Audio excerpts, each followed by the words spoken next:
Well, did remember on your cupboard before boardroom, my member was 7 miles, in 2 minutes before we boardroom, the state of the Babaya Sports Studio, where another year, baby, we are talking about the state of Babaya, and that CAF might not agree for us to play there, as in the continental. I told Black Stars, I took two young clubs.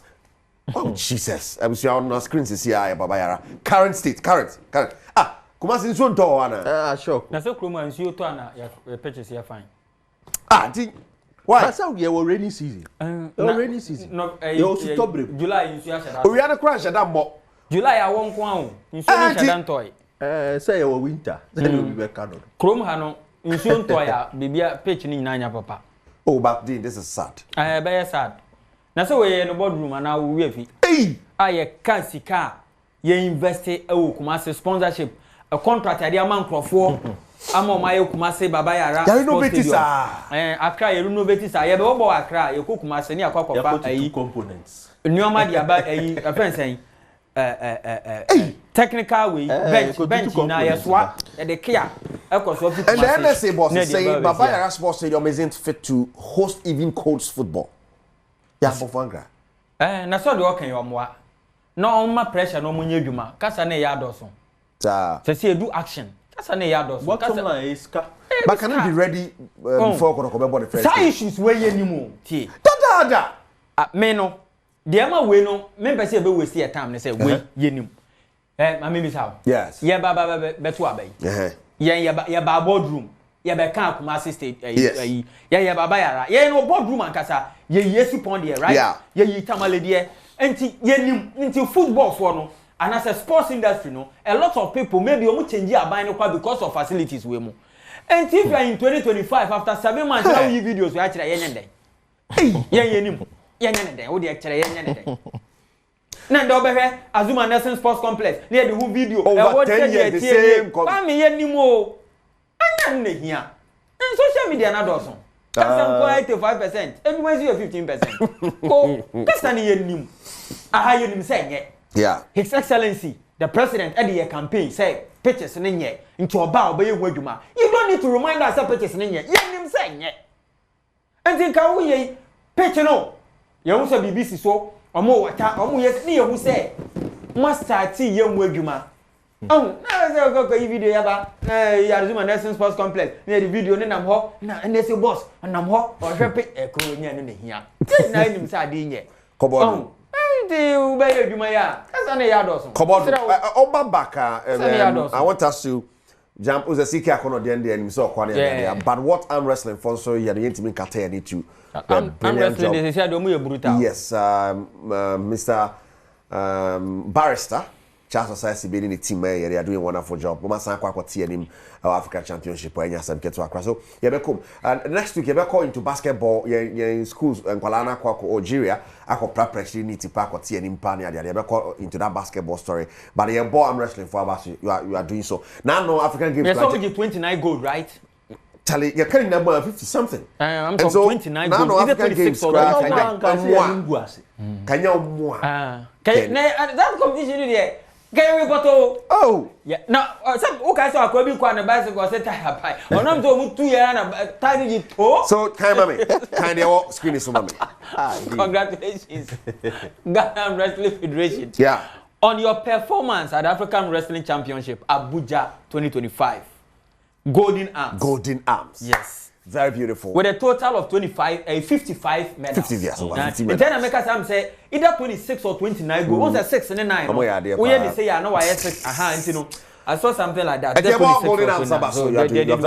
So I'm going to now on my point to nice something which is the natural issue. I say I do baby. It's custom. Mo fa form. O ka so mo fa soro. When him there me yana say over here on budget na no $10,000. And he was saying said the recognition of here no crowd am fam mom. I'm buying shut down for my we omo buy e say dey omo to ba bia e dey coins for ikoyi. I say dey omo to 55 medals.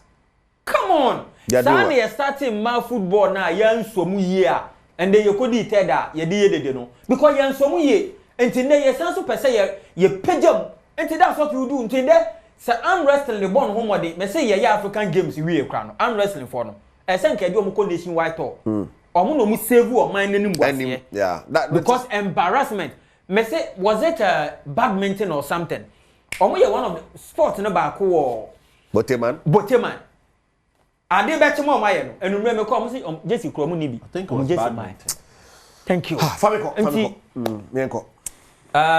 You be real, but clubs no some sponsorship because enye FA ni sika no nkwan na betuma ye ni nyina. Yeah, very important. Yes, Premier League crowd wo gia nipa o wini crowd ni sika crowd ntumi ntua Kevin De Bruyne aka for a week.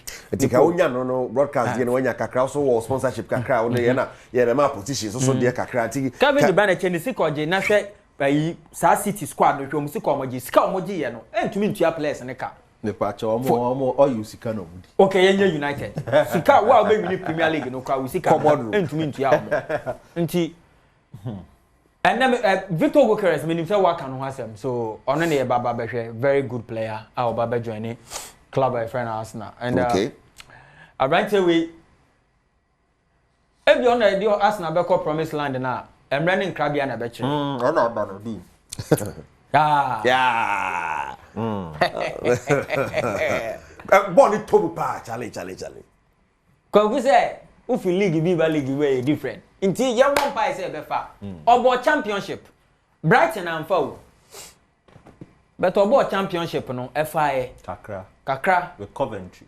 yes oh he did well and one player waje Sweden top scorer pen inti ni CV no nya bad or receive utie manager so money ni adwuma ina o say ade ba ko atem bia na o kan so no person o ye world best striker. Wow. Arsenal for nya Thierry Henry. Ade ba kwa mbo Arsenal for ne say maka say Europe top 5 leagues no and I say Europe teams na agi omudi no. So when this striker obetuma guarantee you 20 goals go ahead you. I had thing 25 years ni the last player and I said the only player our top scorer of Premier League our share less than 20 goals na Nicolas Anelka 28209 no said 19 goals for 25 years BC and it's a one need sa 20 column na unji go king only 20 column na say wo club no mo ye bia Salah na J ni team na J Premier League or how many goals? Yes, and you say be a wow team no be share goals ni nyina no. Na you say e be a player be top scorer and a team no be you. But a contribute hugely. Your category A strikers be one ma. E be a ni team no one no, ni team no em push no, but ono ankasa no utumu so a category be a hurricane. Okay. E be a song no waji goal king bi. E be a ni team name to manje. But hurricane no ye early striker category A striker. Every club I was as we so about Hurricane. And he look at Obi to say Thierry Henry and play now over so Thierry Henry Jesse and Oba Befa. Thierry Henry to me go king at once so 3 on a row. Or no nko 4 and now 5 on a row. And Manchester United a legend the baby train in term. Even that or J4 1 sounds so be 3 at the twaso. And he look at Obi to say Aubameyang wababa bebo Arsenal. Oh, share the numbers. Now we share since I say he's the last Arsenal player or G go kino. Okay. Thierry Henry the last time OG was 205 206. Those were the dominant years of Arsenal. Okoye no 90 years in one Arsenal player pen G go kin. Aubameyang and okra or share. Say on it Salah and money and Sadio Mane. Yeah. Charlie. And Omoje. 19, right? Since yes 2018 2019. Since I branch we call you, Arsenal nya striker bia or what's our way level. Ka striker, our Bema numbers.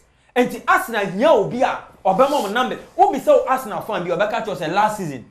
Their arm wire na no na eye. Nipa or the ball e beto net no mama ye. Nipa or the ball no e beto net no. Last season Arsenal top scorer had 9 goals Kai Havertz. And this is Victor Walker's heat map. He's everywhere on the pitch. Everywhere on the pitch.